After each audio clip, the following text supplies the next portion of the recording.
እንዴት ናችሁ ጋይስ? ሩታ እንግዲህ ማለት ነው ከደስታ ጋር እየተላላጡ እህትየው ከቸች አለች እላችኋለሁ። እና እህትየው ደግሞ ደስታን አልወደደችውም። የሩታ ፋሚሊዎች ግን ማለት ነው ከአብረሽ ጋር ስትሆንም አብረሽን አልወደዳችሁም፣ ከደስታ ጋር ስትሆንም ደስታን አልወደዳችሁም። ከማን ጋር ስትሆኑ የምትወዱት? ለማንኛውም ሩታ የምትሰራው ስራ ባይመቸኝም ግን እህቷ እንግዲህ ምናልባት ከአብረሽ ጋር ልታታርቃቸው ትችላለች። አሁን ላይ አብረሽን ይፈልጉታል። አዎ አብረሽ ጋር እንድትሆን ነው እንጂ ዜጋ እንድትሆን አይፈልጉም። ምክንያቱም የልጁ አባት ነው ለልጁ የሚያስፈልገው።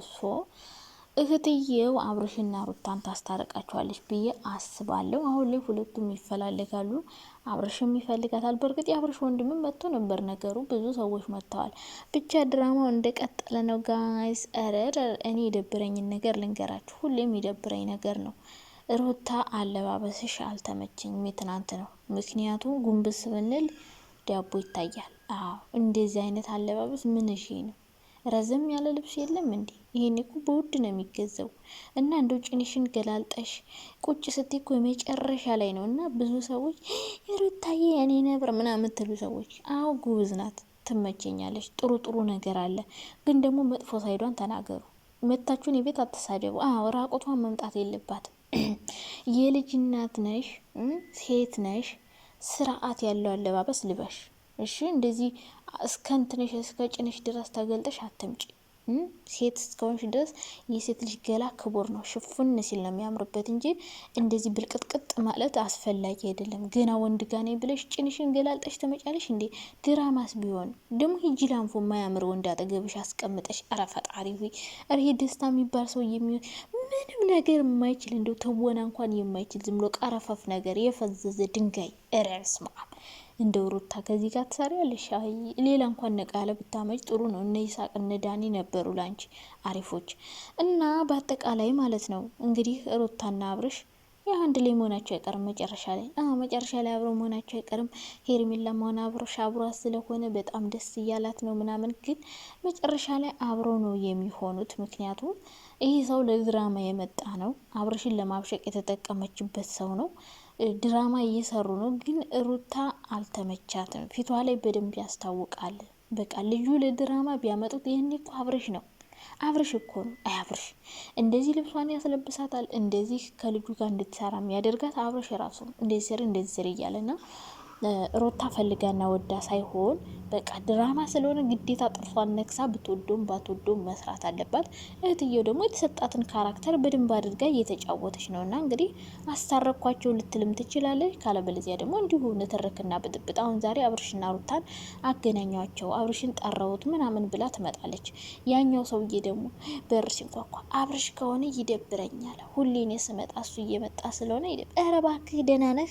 እንዴት ነህ? እባክህ እቤቱ ተቀምጠህ አብርሽ ከሆነ ይደብረኛል። አይነፋም ብሮ እቤታቸው ተቀምጠ ከቤቱ እሱ ከተከራየው ቤት ከሱ ሶፋ ላይ አብርሽ የገዛው ሶፋ ከሆነ የማን መሰለ ከራፎ የሱን ቴሌቪዥን እያየ በሱ ብርጭቆ ውሃ እየጠጣህ በሱ አስቤዛ የሱን አስቤዛ እየበላህ አብርሽ ከሆነ ይደብረኛል። ሰላም ነው?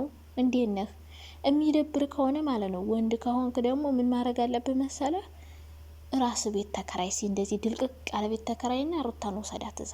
አብርሽም እየመጣ እንዳይረብሽ ያኔ ይመቻል። ቤት ያትምጣብኝ ብትል ራሱ ያምርብሃል። ራስ ተከራይተው ነው የራስ ቤት ነው ምናምን ሰው ያኔ ያምርብሃል። ቤት ያትምጣ ሚስቴ የኔ ብቻ ናት፣ ሰው ልጅን ከፈለግ በውጭ ታመጣላለች ማለት ትችላለህ እንጂ ሰው ቤት መተህ እሱ ከሆነ ይደብረኛል።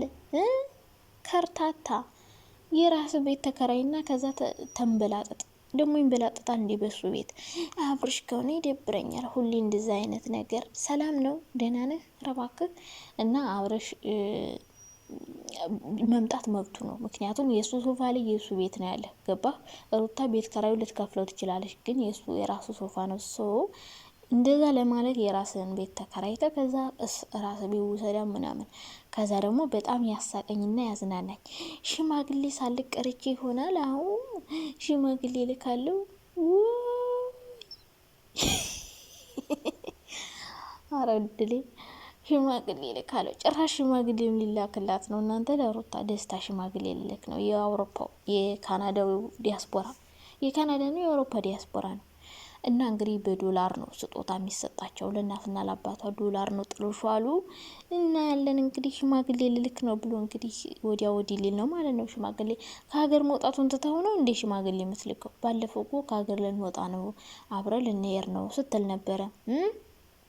ያንን ነገር ትተነው ሽማግሌ የምትልከው በለ ይመችህ።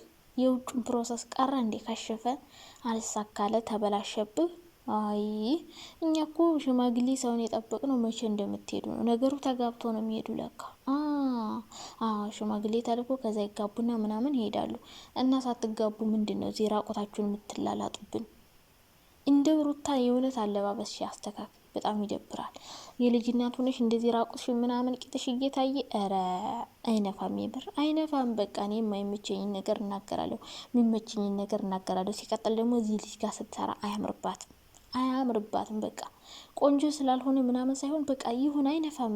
እንደ ፊቱም ለዩቲዩብ አይሆንም። በቃ የሆነ ቀረፈፍ ነገር ነው። ወይ አዝናና ወይ አስቅ፣ ዝም ብሎ ምንም ነገር አያወራም። ዝም ብሎ ወዲያ ወዲህ ጎርደድ እና ሩታ ልክ እኩያሽ ጋር ብትሰሪ አሪፍ ነው። እኔ እንዲሁም ከአብርሽ ጋር ብትሰሪ ይሻላል። ጸብም ቢሆን ንትርክም ቢሆን ምንም ቢሆን እና ሩታ አላማረብሽም ከወንድ ጋር መላላጡ፣ እንደዚህ እሱን ለማማለል የምታደርጊው ነገር፣ የምትለብሽው ልብስ ይሄ አሁን ይህን ልብስ አሁን የለበሰችው ያው ከሱ ጋር ስለሆነች ነው። ያው ፍቅረኛው ስለሆነች መዘነጥ አለባት የሚባል ነገር አለ ሴት ልጅ እና መዘነጥ ታዲያ ራቆትን በመሄድ አይደለም፣ ጭንን በማሳየት አይደለም። መዘነጥ ቆንጆ በረዥም ቀሚስ ምርጥ አይነት ዝነጥ አለ። ሶ ራቆትን በመሄድ መዘነጥ የሚመስላችሁ ሰው ሄርሜላም እንዲሁ ናት። ሄርሜላም ይሁ ናት። እስከ ጭኗ ድረስ አድርጋ ነው ቀሚስ የምንለብሰው እና እንደዚህ አይነት አዘናነጥ ቢቀርባቸው አሪፍ ነው ብዬ አስባለሁ። በአጠቃላይ ሩታ ከአብርሽ ጋር ስትሆኝ ነው የሚያምርብሽ እንጂ ከዚህ ጋር አያምርብሽም። ብትጣሉም፣ ብትጨቃጨቁም፣ ብትነጫነጩም፣ ብትደባደቡም፣ ብትሳዳደቡም በቃ ከአንቺ ጋር ከአብርሽ ጋር ነው የሚያምርባችሁ እንጂ ሌላ ሰው ጋር አንቺም አታምሪም፣ አብርሽም አያምርም። እንደው ሄርሜላ ትሻላለች በእውነት። ሄርሜላ ነቄ ናት፣ ስራ ጉብዝ ናት፣ ስትተውን ማለት ነው። ትወና ላይ ጎበዝ ናት። ይሄማ ምንም አይችልም እኮ ዝም ብሎ ነው የሚቀረፈፈው። ገና ስልጠና ወስዶ ራሱ አይችልም። ዝም ብሎ ነገር ነውና ትወና በደንብ ብትተውን ጥሩ ነው። ከዛ ውጭ ግን ይሄን ድራማ ብትተው ታሪፍ ነው ብዬ አስባለሁ። ከና አብርሽ ከና ሄርሜላ ከና ቤላ ጋር እንደ ድሮ እነዛ ወንድሞች ሽምጡና የው ጭቅጭቃችን ይሻለናል። ርዕስ ዝግትን ያደረገኝ ይሄ ሰውዬ እና ድራማው ያልቃል ብዬ አስቤ ነበር፣ ግን አያልቅም።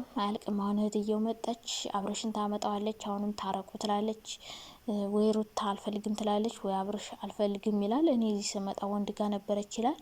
አብርሽ ደግሞ በቤቱ ሌላ ውሽም አስገብቶ ፈቅዶ ሚስቱን ሰጥቷል ማለት ነው። አብርሽም እንደ ወንድ ብትፈልጋት ኑሮ ፋይት ማድረግ ትችላለህ፣ መታገል ትችላለህ። የኔ ናት አትሄጂ፣ እሱ ጋር እንድትሆኝ አትፈልጊም፣ ቤት ያትሁን ውጣልኝ የማለት መብት አለ። የራስ ቤት ስለሆነ የተከራየው ማለት ነው። እና ዙሩ አንድ ላይ መሆናቸው አይቀርም፣ መቼም አይለያዩም። ድራማም ቢሆን በጸብም በጭቅጭቅም ቢሆን ሁሌ አብረው ይሰራሉ። እና አብራችሁ ብትመጡ ጥሩ ነው።